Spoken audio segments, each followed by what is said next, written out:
Hey, what's up, everybody? Welcome back to Headbanger's Closet. So, yesterday, a very special album, turned 35. And not only is it my all time favorite record, it's also the album that changed everything in my life for the better, obviously. So, if you know me, you know exactly what I'm about to go to here. I'm talking about none other than Metallica's September 7th, 1988 release, Injustice for All. 35 years young yesterday. So, such a great album for me and such an iconic record for me personally. I didn't want to just take this opportunity to show you like a million different versions on vinyl. What I want to do is I just kind of want to tell the story about how I discovered this record and why it's such a great record for me and how it kind of impacted and changed my life for the better. So this thing came out. I was a Metallica fan. I knew who they were. I wasn't a diehard fan. I thought they were cool. I was listening to a lot of the 80s hair metal, listening to a lot of Judas Priest, Iron Maiden, AC/DC, Van Halen, Motley Crue, Dawkins, Rat, Quiet Riot, Poison, bands like that. If it was on MTV, I was listening to it. And, like I said, I knew who Metallica was. I was a fan. I thought they were cool. My stepbrother was a big, big, big Metallica fan. My best friend Chris, his older brother Sam, huge Metallica fan. And I had a good buddy named Rob that would hang out with me at my house, come over play Nintendo. We'd go play baseball together. He was a big Metallica fan. In fact, he was the one that showed me Garage Days Re-Revisited. I thought it was super cool. I liked it. I liked some of the other stuff. Master Puppets, Battery. I liked From the Bell Tolls, Fade to Black. I thought Full Horseman was super cool. Whiplash was really, really fun because it was really fast. But I thought Garage Days Re-Revisited was really cool. It was a little slower, and I could kind of understand it a little bit more. I was like 11 years old when it came out. And another thing I thought was really cool about it was I thought they recorded it in their garage. And where I lived in Massachusetts, if you rode your bike up and down the street on a Saturday afternoon, you'd pass no less than 5 or 6 houses that there were people playing in bands playing in their garage, playing, rehearsing, jamming, whatnot in their garage. So I thought it was really cool that Metallica did that. So I was a fan. In fact, I actually saw Metallica. My stepbrother was a big fan, as I mentioned, and we were at a family vacation in Maine, and the Monsters of Rock was playing, the Monsters of Rock Festival with Van Halen, and Metallica was on the bill, was playing in Portland, Maine. So we got tickets, and my stepfather drove us down, and we went and saw Metallica.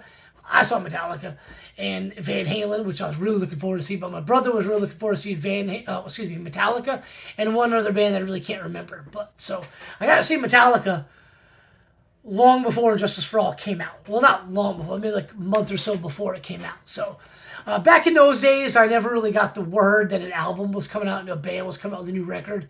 It wasn't until MTV would have a video that was like, oh, this is the new Motley Crue album. This is the new Poison record. So I never really knew Metallica was coming out with a new record. So one day, we get invited to go see my uncle. And my uncle was a famous sculptor in the area. He would do these big wood carvings of the iconic sports figures in New England, mainly Boston teams. He did the Larry Bird statue, which is on display at the Basketball Hall of Fame in Springfield.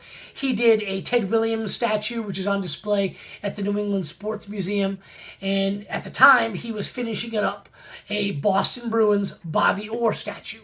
And the entire extended family was invited to his house to kind of see the almost finished product of the Bobby Orr statue and meet Bobby Orr, who was also going to be there to see the statue as well. So we were all excited. My stepdad was a huge Bruins fan, and we all excited. So we loaded up the family car. A bunch of other family members did the same thing. We all caravan to his house. It's about an hour or so drive, maybe a little bit longer. And on the drive, I remember distinctly two things. Number one, myself, my stepbrother, and stepsister were all listening to our individual Walkmans. Number two, what I distinctly remember is I was listening to Poison's Look What the Cat Drag Did. Love the record. Always loved that record. Still think it's a badass album to this day. Love the record. When my brother taps me on the shoulder and says, hey, this is the new Metallica album. Just came out a few weeks ago. Check it out. So I gave him my Poison record. He handed me the Metallica record. I popped it in the Walkman, didn't pay attention to what side A or B it was, popped it in. The first thing I heard was the opening riffs of Short Straw. Din, din, din, din, din, din, din, din, din. And the minute that riff kicked in, I was like, holy shit. This is like nothing I've ever heard before. I haven't heard Metallica before, and this is still different than that. This thing blew me away. The guitars what mainly grabbed me. And in fact, in my entire life, when I like a band, it's the guitars that really grab me first, and then everything else kind of comes into play. No different with Injustice for All. The guitars were so awesome. The drums and then the vocal delivery, just so badass, just so like attitude and in your face. And it was almost like he was yelling at you, but not like yelling at you, almost like sternly giving you a talking to with the vocal delivery, which I thought was cool. And, Short of Straw turned into Harvester of Sorrow, which turned into Freight of Insanity, which turned into one of the coolest, longest songs ever. This super heavy, slow-paced tune that was really heavy, then got kind of slow and ballady, and then got super heavy towards the end. And then the final song that I listened to on the way there was Dyer's Eve. And I thought it was really cool because, my mom was remarried. She divorced my dad, and I had a stepdad. I was living at my stepdad's house, and just things weren't super great for me there. And it was really kind of that angst teenager kid. I was 12 years old when this album came out. And just kind of that angst, that angry younger kid, kind of like, the Dear Mother, Dear Father lyrics, like, yeah, Dear Mother, Dear Father, kind of like resonated with me because I was in that, I didn't have like a broken home or nothing. I don't want to make it sound like that, but like my stepdad and I didn't get along, and I was pissed at my mother for it. So that lyrical content kind of really struck a chord with me. And we get to my uncle's house. We meet Bobby Orr, see the statue and all that jazz. I don't even care about that. Get back in the car, I put on The Other Side, which was side A. Same thing, Blackened, which quickly became my favorite song on the record, into the title track, Justice for All, Eye of the Beholder, and One. And so badass. Loved every second of it. Like I said, the guitars really grabbed me and drew me in, and everything just kind of went accordingly from there. And I remember we got home, and I remember telling Eric, my brother, that how much I loved the record, and I got to get a copy, and, can you make me one? And that night, just listened to it over and over at our house, and my stepdad kind of banging on the door, like, you kids turn that shit off and go to bed.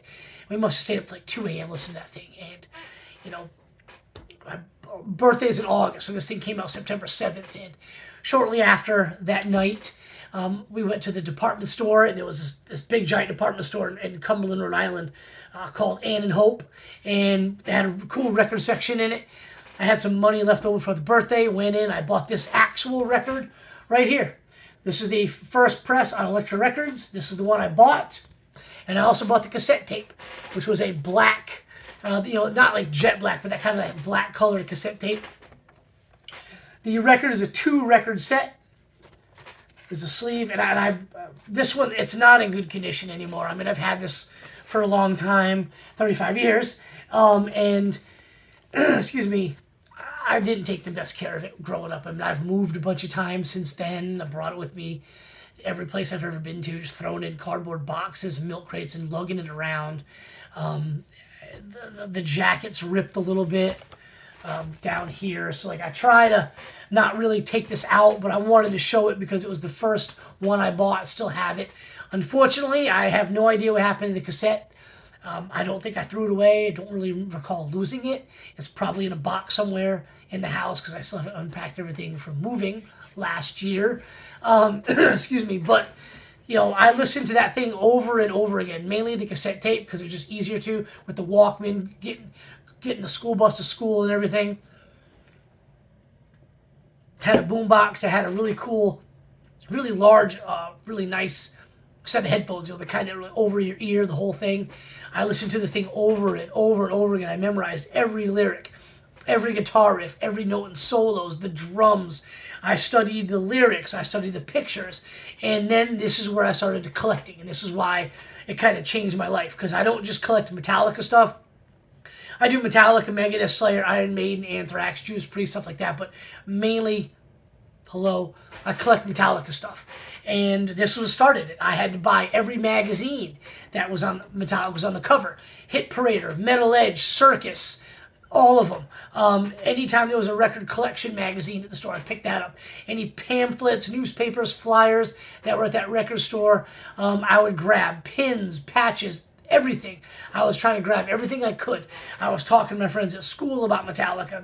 The friends I had that liked Metallica, like a little bit more the thrashier bands. And from Metallica, I learned about all these other bands. I was already kind of into Anthrax, but people, kids I knew were like, hey, if you like Metallica, check out Slayer, check out Megadeth. This guy used to be in Metallica, and they kicked him out. Check this band out. Check out Nuclear Assault, Creator, Sodom, Destruction.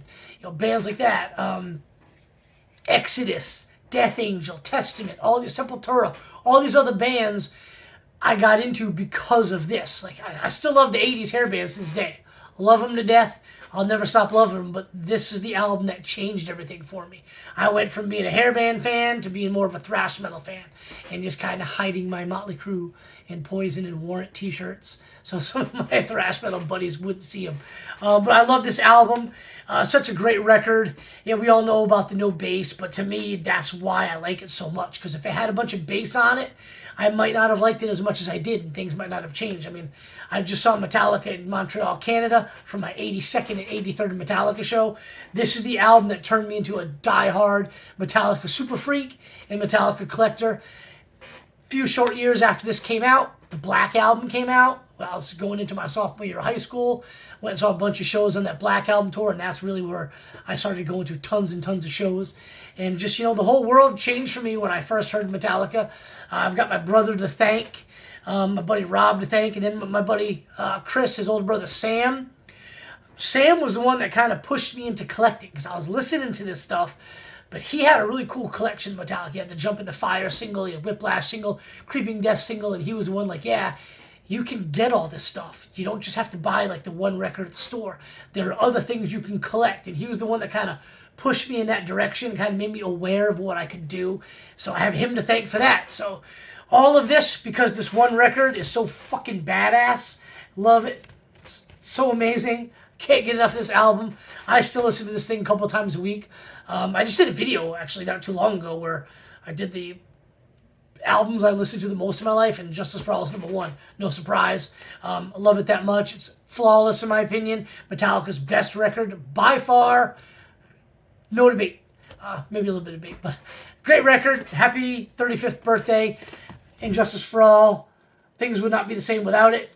So appreciate all you guys tuning in. Let me know what you think about the album in the comments below, and I will have another video for you guys very soon. Cheers, everybody.